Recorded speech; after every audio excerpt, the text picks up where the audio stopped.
အားလုံးပဲမင်္ဂလာပါအခုကတော့ JPT လည်းဖြည့်ပြီးသွားပြီဆိုတော့ N4 ဖြည့်ထားတဲ့လူတွေကလည်း N3 ကိုလေ့လာခြင်းနဲ့ N3 ဖြည့်ထားတဲ့လူတွေကလည်း N3 ကိုစာမကြည့်လို့ပြန်ပြီးလေ့လာခြင်းနဲ့ဆိုလို့ရှိရင်ဒီဗီဒီယိုကြည့်ပြီးတူတူစာလုပ်ကြမယ်တစ်နေ့ကို grammar 5ခုစီသင်ပေးမှာမို့လို့နေ့တိုင်းပုံမှန်လေးစာလုပ်သွားမယ်ဆိုလို့ရှိရင်စနစ်ပိုင်း JPT အတွက်အဆင်ပြေပါပါအဲ့တော့ကြည့်လိုက်ကြမယ်နော်ပထမဆုံးသင်ပေးမယ့် grammar လေးကတော့တာဘီနီဆိုတဲ့ grammar ပေါ့နော်တာဘီနီဆိုတာတိုင်းသူကတခုခုလုပ်တဲ့အချိန်နေတိုင်းပြောတာအဲ့တော့ဥပမာလေးနဲ့ကြည့်မယ်ဆိုရင်နားလည်သွားလိမ့်မယ်နော်အဲ့တော့ comini ni ikutabini okashi yo kate shimaimasu comini ni ikutabini comini ကိုသွားတိုင်းမှာ okashi ဆိုတာမုတ်ပဲတည်တာလို့ပြောတာနော်မုတ်တွေကိုခတ်တဲ့ရှိမိုင်းမှာဆိုတာကကြတော့ဝယ်မိတယ်ပေါ့နော်အဲ့တော့ comini ကိုသွားတိုင်းမှာမုတ်တွေကိုဝယ်မိတယ်အဲ့ဥမာကိုကြည့်မယ်ဆိုလို့ရှိရင်その写真を見るたびに高校時代のことを思い出します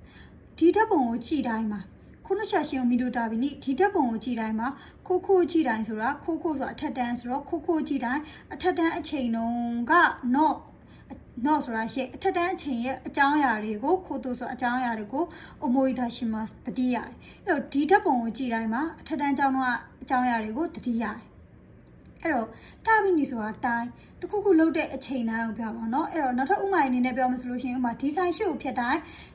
ကြည့်မိတာဆိုင်းဘုတ်ကိုကြည့်မိတာတို့အမှားလုပ်တဲ့အချိန်တိုင်းမှာရိုက်ခံရတာတို့အဲ့လိုတိုင်းဆိုတဲ့အချိန်တွေကိုသုံးပါတယ်အဲ့တော့နောက်ထပ်တစ်ခု grammar ကိုပြောမယ်ဆိုလို့ရှိရင်စွိတယ်နေဆိုတာတက်လက်စာတွေပေါ့နော်အဲ့တော့ဥပမာကိုကြည့်လိုက်ကြမယ်ဂင်ကိုရဲ့ iku စွိတယ်နိတေဂါမီကိုဒါရှိတဲ့ခိမတ်တာဂင်ကိုရဲ့ iku စွိတယ်နိဘန်ကိုသွားရင်တက်လက်စာတယ်စွိတယ်နိဆိုတာတက်လက်စာတယ်ဘန်ကိုသွားရင်တက်လက်စာတယ်တေဂါမီဆိုတာစာကိုပါ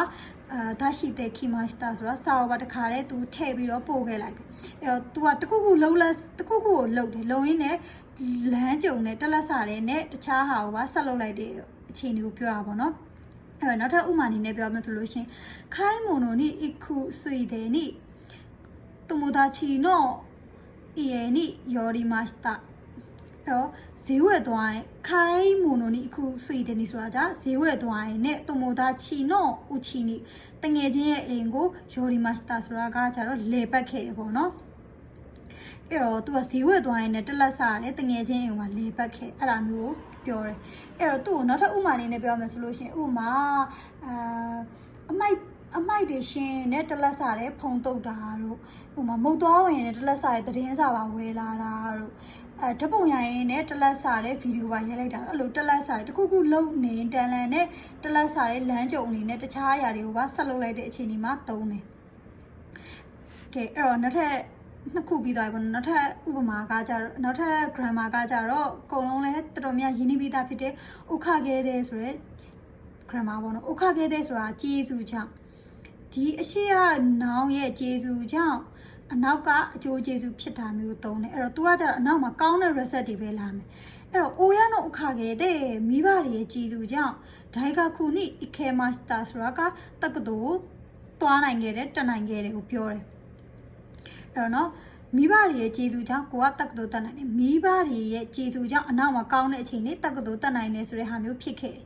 နောက်တစ်ခုမိုင်းနီချီအွန်ဒိုရှိတဲ့ဤတို့ခါခဲ့တဲ့တိုတဲမှုခံခိုနီနာရီမတ်တာအဲ့တော့မိုင်းနီချီအွန်ဒိုနီရှိတဲ့ဤတို့ခါခဲ့တဲ့မိုင်းနီချီနေတိုင်းအားကစားကိုလုပ်တဲ့အကျိုးကျေးဇူးကြောင့်အဲ့အကျိုးကျေးဇူးကြောင့်အရန်ကိုမှခံခိုနီနာရီမတ်တာဆိုတာကကျမ်းမာလာခဲ့ပါတယ်အဲ့ဟာကိုပြောရဲပေါ့နော်အဲ့တော့သူ့နောက်ထပ်ဥမာအနေနဲ့ပြောရမယ်ဆိုလို့ရှိရင်အကုန်လုံးကကူညီပေးတဲ့အကျိုးကျေးဇူးကြောင့်ပြဿနာတွေအဆင်ပြေခဲ့တယ်နောက်တစ်ခုကကြာမိရဆန်ရဲ့အကြံပေးမှုကြောင့်ဒီပြဿနာကိုဖြေရှင်းနိုင်ခဲ့တယ်မိရဆန်အကြံပေးတဲ့ကျေးဇူးကြောင့်ပေါ့နော်သူကအဲ့ကြောင့်ဆိုတဲ့နေထောင်မှာသူ့ရဲ့ကောင်းမွန်တဲ့အကြံပေးချက်ကြောင့်ဖြေရှင်းနိုင်ခဲ့တယ်အဲ့လိုမျိုးသူ့ရဲ့ကျေးဇူးကြောင့်ပေါ့နော်နောက်တစ်ခုကကြာတော့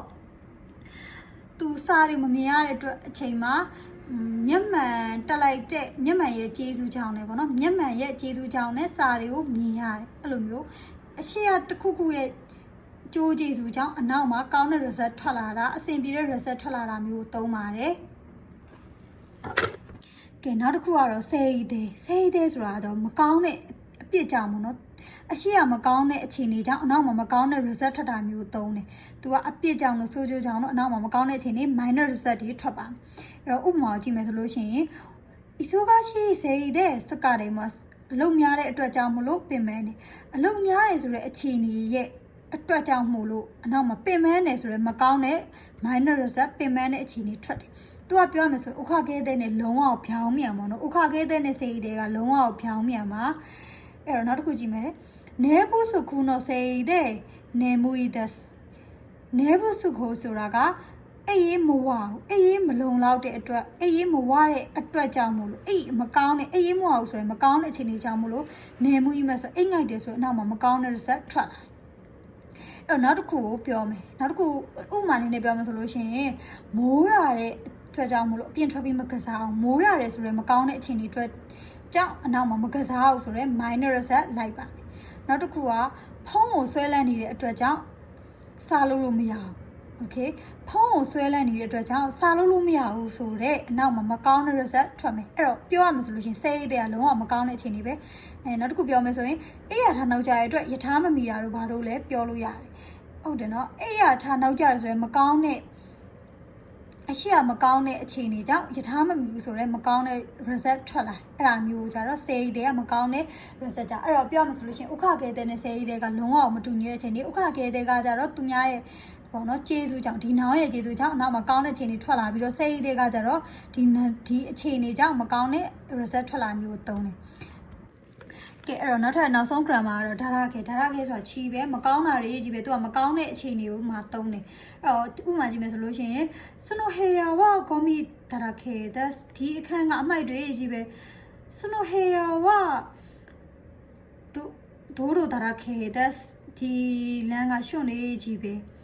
အဲ့တော့သူကမကောင်းတာတွေပဲစုပုံနေအချိန်မှသုံးတယ်ပြောမှဆိုရင်ဒီလောက်ကပြဿနာတွေကြီးပဲဒီခန့်ဖုံတွေကြီးပဲဒီဖြူလာအမှားတွေကြီးပဲအဲ့လိုမျိုးမကောင်းတဲ့အခြေအနေမျိုးဒီနောင်ဒါရခဲပေါ့နော်ဒီနောင်ကမကောင်းတာတွေကြီးပဲဆိုတဲ့အခြေအနေမှာသုံးတယ်အဲ့တော့ဒီနေ့ကတော့9ခုသင်ခဲ့တယ်ပေါ့နော်အဲ့တော့ပြောမှဆိုလို့ရှိရင် N4 လောက်အထိကတော့ဒီ noun တို့ verb တို့ကိုဒီ grammar ရှိမှာဖိုင်လိုက်လဲဆိုပြီးကြက်ကြတယ်ပေါ့နော်N4 လောက်ထိကတော့အဲ့ found တွေအဓိကမေးဆိုကြက်ရတာပေါ့နော်ဒါပေမဲ့ N3 ရောက်လာခါမှာ grammar ရဲ့လည်းများလာတယ် grammar ရဲ့များလာတဲ့တူတူဒီ grammar ရဲ့ရှေ့မှာ like တဲ့ pattern တွေကလည်းအများများလာဆိုတော့အဲ့ဟာတွေကအချိန်ကုန်ခံပြီးတော့မကြက်စေချင်ဘူးပေါ့နော်အဲ့တော့ N3 တော့ကဘယ်လိုစလုပ်ခဲ့လဲဆိုလို့ရှိရင်စိတ်တဲ့လိုကြာနေအပြစ်ကြောင့်မကောင်းတဲ့အပြစ်ကြောင့်စိုးကြိုတွေပဲဖြစ်တယ်ဆိုအခြေအနေကိုတိထားရင်တော့ရပြီလို့ထင်တယ်။ဒါရခဲဆိုကြီးပဲမကောင်းတာတွေကြီးပဲအဲ့လိုလုံးဝ grammar နေလိုက်အလွတ်ရအောင်ပေါ့နော်ပုံမှန်လေး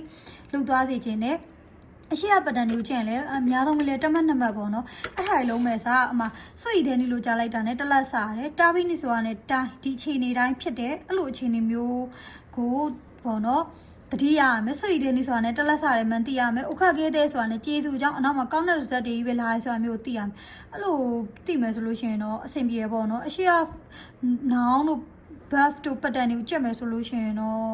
တော်တော်လေးကိုကြက်ရတာလည်းများလုံးပြီးမှတ်မိမှာမဟုတ်ဘူးပေါ့နော်အဲ့တော့အကြံပေးချင်တာကတော့ grammar တာပြီးနေဆိုတာကြလိုက်တာနဲ့တိုင်းဆိုပြီးသိရမယ်စွိတဲ့နေဆိုတာနဲ့တလက်စားသိရမယ်အဲ့လိုမျိုးသိမယ်ဆိုလို့ရှိရင်တော့ဆောင်းမွေးတော့အဆင်ပြေပါလိမ့်မယ်ကဲဒီနေ့က9ခုတင်ပေးခဲ့တယ်နောက်နေ့မှာလည်းတစ်နေ့ကို9ခုတည်တူတူပုံမှန်လေးဆက်လုပ်သွားကြမယ်เนาะ bye bye